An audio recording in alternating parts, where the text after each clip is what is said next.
Hi guys, what's up? Welcome back to Entong's World Channel. So, andito tayo sa likod ng bahay dahil nga ito, may dala tayong payong and check natin itong mga alaga natin. So, bali nga itong mga kambing natin, doon naman sa kabila siya nakapastol ngayon. Tapos, marami kasing ano doon, maraming grass. And sa ngayon, dahil nga nabenta natin yung mga last batch ng ating mga upgraded na kambing, so may mga natira pa naman dito sa kabila. Yun nga lang, yung mga nauna doon, yung mga spotted is nabenta na. So walang kumakain doon sa mga extra na damo doon. So dati, nung andun sila, palaging tumutubok yung mga damo doon. Maganda kasi yung lupa doon, tsaka laging pag rainy season mabilis siyang tumubo. So sa ngayon, sila na yung mga pumalit doon, yung mga alaga natin dito. At yun no guys, ayan yung mga alaga natin no. Ang ganda pa rin ng inahin na to si Mikmik kahit pa paano. Hinihintay lang natin siya mag-hit para mapaistad sana natin dun sa bower ni Manong Chito. Tapos yung isang inahin natin ayun, kasama ni Spotted. Hindi ko nga sure kung maistad na ni Tenga to dahil nga gala sila sa kabila. So ayan yung tsura nila. May sapat tayong available dito, ayan. Yung pula na yan. Ang ganda oh. Bebenta lang natin ng mas mura kasi nga bulugan. Tsaka kailangan na rin natin mabenta para mag-hit na tong nanay niya. Tapos syempre itong si Tenga. Ayan. Pinaliguan natin kanina para mawaling anggo niya. Ayan. Pakita pa natin yung iba. Ito pa yung iba nating mga natiraang F1. Ayan sila. Makikintab ng balahibo guys oh. Tapos ito spotted pa. So yan na lang mga natira sa atin. Meron pa dito kanina nakagala. Hindi ko lang sure kung saan na napunta. Ayun. Ayan. Yan yung kulay itim. Ganda oh. Ganda ng balahibo. Kintab. Healthy oh.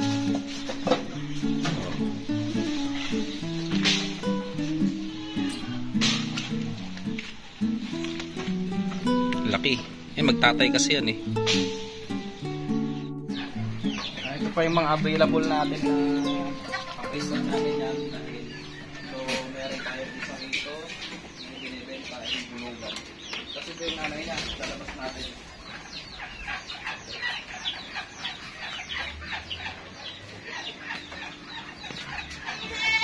Medyo payat siya kasi nagpapademo. Meron maganda yung tsura oh. F-series na bower.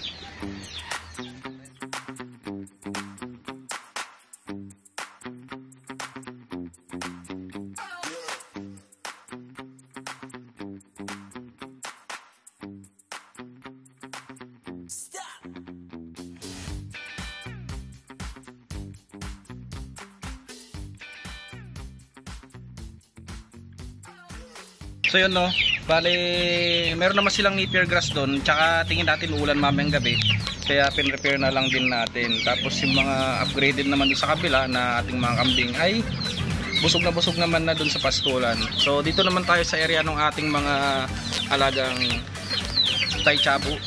So ayan, ayan sila. Hindi pa tayo nagpapakain guys, so kahapon nag-deworm tayo sa kanila. Tapos kanina pinaliguan na rin natin. And ngayon magbibigay tayo ng pagkain sa kanila. So sasabayan na rin natin ng vitamins yon para at least paano makabawi-bawi yung katawan nila sa mga ginawa natin. So pag pinupurga, minsan kasi pag ganun nangyari sa hayop, na-stress sila. So kailangan bibigyan natin sila ng vitamins straight 3 days. So ganun yung turo din sa atin, pinagkuhanan natin ito. So at ayun no guys, habang nagbibideo tayo kanina, medyo napahinto tayo sa pagbibideo dahil dumating si Kuya Chito. So meron yung buyer natin ng isang backling, na ibigay natin yung ating pinakita kanina, yung kulay brown na bower Anglo. So ayan, thank you sa bumili.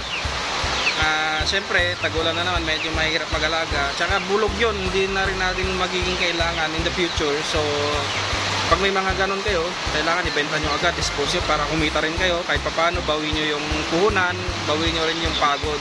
So sa mga nag-aalaga ng kambing, ganon lang naman technique. Benta nyo ng tamang presyo lang sa pang backyard price lang, huwag masyadong mahal. So ito yung ating mga chabo. Ayan, muulan na naman, oh. Muulan na. Time check natin 6 PM. So ito yung mga alaga natin. Ayan. Napaliguan na rin pala natin yan kanina. Buti umaraw kahit papano. Tapos yung ating benjarong, ayun, oh. Inilaw na rin natin para kahit papano may init dito sa kulungan nila. Tapos yung isang hen natin, ayan, yung hen nating black mottled. So ayan. Ayan sila.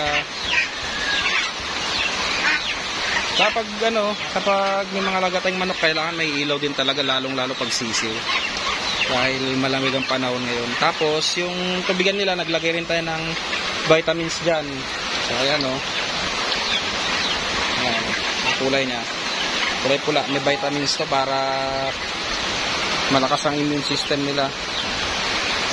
Ito rin, lagyan din natin lahat.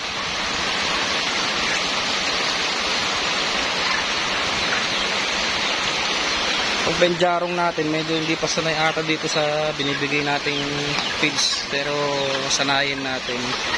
So ayan, may halos siyang konting stag developer para mabilis yung paglaki nila. Ayusin din natin tong medyo matapang kasi, eh. Ayan, para kita mo yung kainan mo.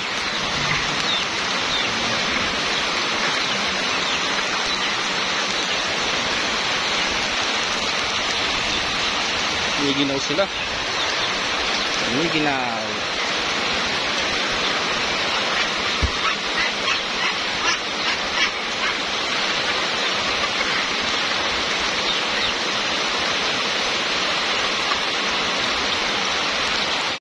Yan lang muna ang ating video for today, guys. So sana sa next vlogs natin kita-kita ulit tayo. Tapos yun, huwag niyong kakalimutan mag-like, share nyo na rin kung gusto niyo yung video. Mag-comment na rin kayo kung meron may suggestions dito sa atin sa pag-aalaga ng kambing at pag-aalaga nitong manok. So ayan, mga libangan natin dito sa probinsya. So see you next time, guys. Ingat po kayo palagi. Happy farming and God bless po sa inyong lahat. Bye-bye.